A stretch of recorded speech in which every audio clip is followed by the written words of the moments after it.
ሰላም ጤና ይስጥልኝ ውድ የ24/7 ዜና ተከታታዮቻችን፣ የሰዓቱን ዜና ይዤ ቀርብ ያለው እስከ ፍጻሜው አብራችሁን ቆዩ።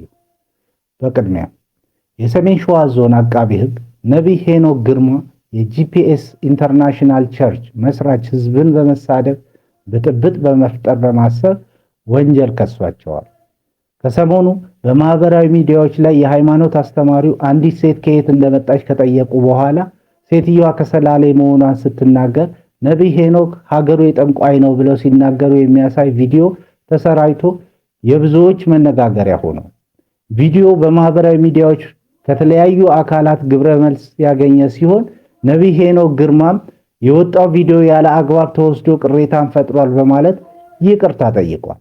የፊቼ ከተማ ፖሊስ መምሪያ ኃላፊ ኢንስፔክተር ታምሩ ባይሳ ለቢቢሲ አፋን ኦሮሞ በሰጡት ቃል ነቢይ ሄኖክ ሰላሌን የጠንቋይና የሟርተኛ ሀገር ብሏል ያሉ ሲሆን ግለሰብን እንደዛ ማለት ይችላል፣ ሀገርን ግን ማለት አይችልም ሲሉ ተናግረዋል። ኢንስፔክተሩ በቪዲዮ ላይ የታየችው ግለሰብ በቁጥጥር ስር መዋሏን ገልጸው ነቢይ ሄኖክን በቁጥጥር ስር ለማዋል ከፍርድ ቤት የእስር ማዘዣ ወጥቷል ብለዋል። ነቢይ ሄኖክ አዲስ አበባ ቦሌ ሩዋንዳ አካባቢ ነዋሪ መሆኑን ሰምተናል ያሉት ኢንስፔክተር ታምሩ የተያዘችው ግለሰብ ስለ ሁኔታው ማመኗን ገልጸዋል። በቲክቶክ እና በማህበራዊ ሚዲያዎች የተሰራጨው ቪዲዮ በማስረጃነት ተይዟል። በሕግ አካሄድ ሰንሰለት በመከተል በቁጥጥር ስር ለማዋል እየተሰራ ነው ሲሉ አክለዋል። በመቀጠል በጋምቤላ ከዛሬ ጀምሮ የሚተገበር የሰዓት እላፊ ገደብ ተጣለ።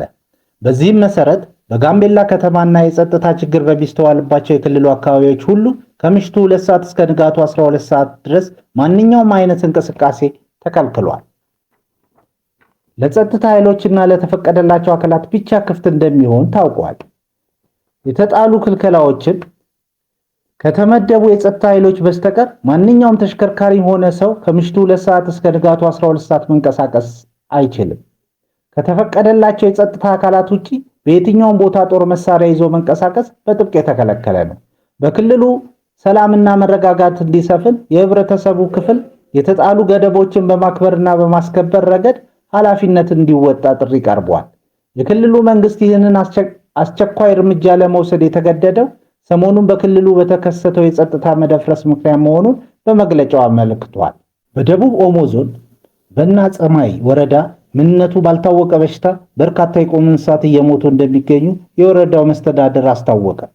ባለፉት 2 ቀናት ብቻ በበሽታው 47 ከብቶች መሞታቸውና በአሁኑ ጊዜ ወደ ሌሎች አካባቢዎች ሊዛመት ይችላል የሚል ስጋት ማሳደሩ የመስተዳድሩ ዋና አስተዳዳሪ ለዶቼ ቬሌ ተናግረዋል። በወረዳው ጎልዲያ በተባለ ቀበሌ ውስጥ የተከሰተው በሽታ በአፍና በአፍንጫው አረፋ በማስደፈቅ በሰዓታት ውስጥ ለሞት የሚዳርግ መሆኑን ዋና አስተዳዳሪው ገልጸዋል። የበሽታው ትክክለኛ ምንነት እስካሁን መለየት እንዳልቻለ የገለጹት ዋና አስተዳዳሪው ከከብቶች ናሙና ተወስዶ ለምርመራ ጂንካ ወደሚገኝ የምርመራ ማዕከል መላኩንም አስታውቀዋል። የአዲስ አበባ ፖሊስ ጠቅላይ መምሪያ ከህብረተሰቡ ባህል፣ ሞራልና እሴት ተቃራኒ የሆኑ መልእክቶችን በማህበራዊ ሚዲያ ሲያሰራጭ የነበረን ግለሰብ በቁጥጥር ስር መዋሉን አስታወቀ። ከህብረተሰቡ ባህል፣ ሞራልና እሴት ተቃራኒ የሆኑ መልእክቶችን በማህበራዊ ሚዲያ ሲያሰራጩ ከነበሩ ግለሰቦች አንዱ የሆነው ነዋሪነቱ በንፋስ ስልክ ላፍቶ ክፍለ ከተማ ወረዳ 6 የሚገኝ ናትናኤል ባደግ ገብሬ የተባለን ተጠርጣሪ በቁጥጥር ስር መዋሉን ገልጿል።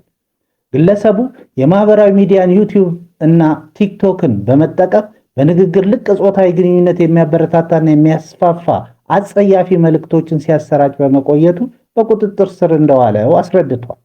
ተጠርጣሪው በተለምዷዊ ንግግር ሊገለጹ የማይችሉ አጸያፊ ቃላትን በመጠቀም በትውልዱ ላይ አሉታዊ ተጽዕኖ ሲያሳድር እንደነበር እና መሰል ይዘቶችን በተደጋጋሚ ጊዜ በመስራት በማህበራዊ ሚዲያ ዩቲዩብ እና ቲክቶክ በመጠቀም ሲያሰራጭ እንደነበር ፖሊስ አብራርቷል። ፖሊስ በቁጥጥር ስር በዋለው ናትናኤል ባደግ ወይም የማህበራዊ ሚዲያ አንቂ ወይም ይዘት ፈጣሪ ነኝ በሚለው ግለሰብ ላይ ምርመራ ጀምሯል።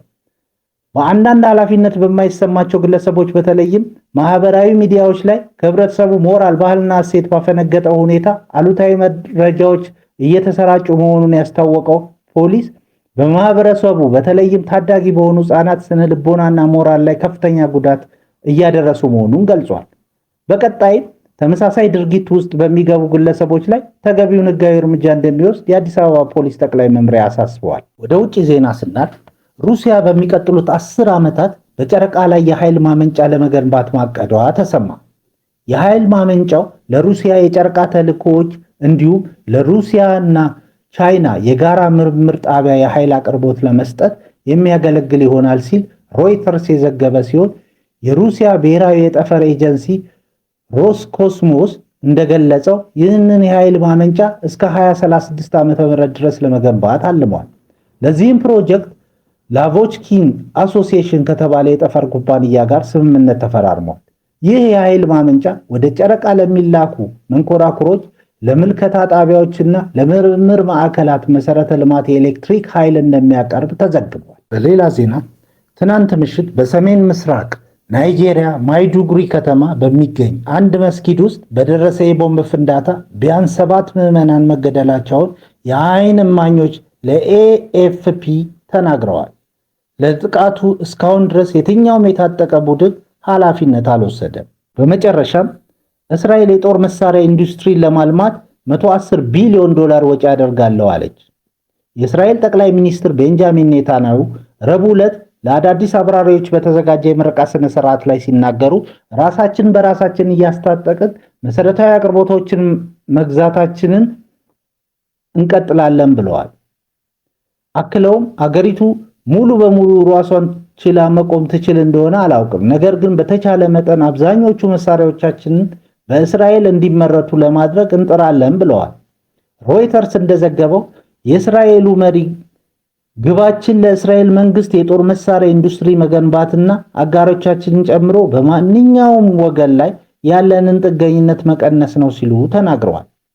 ክቡራን አድማጮቻችን ለሰዓቱ ያልናቸው ዜናዎች በዚህ እናበቃለን።